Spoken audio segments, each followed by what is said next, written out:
পোলাওয়ের জন্য এখন দিয়ে দিচ্ছি সয়াবিন তেল। এবার আমি গরম তেলে তেজপাতা, দারচিনি, এলাচ এবং লবঙ্গ ফোড়ন দিব।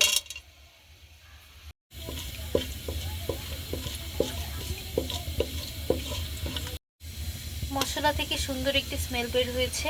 এখন এতে আমি পেঁয়াজ কুচি দিয়ে দিব।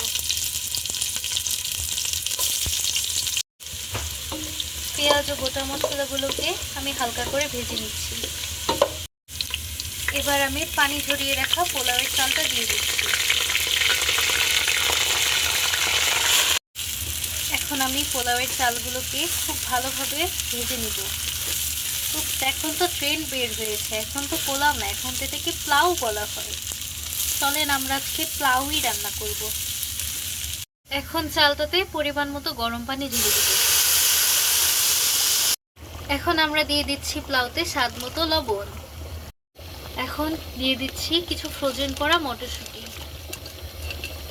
দেখতেই পাচ্ছেন বন্ধুগণ, আমাদের প্লাউ রান্না শেষ। উফ, কি যে ঘ্রাণ বেরিয়েছে বলার বাহিরে।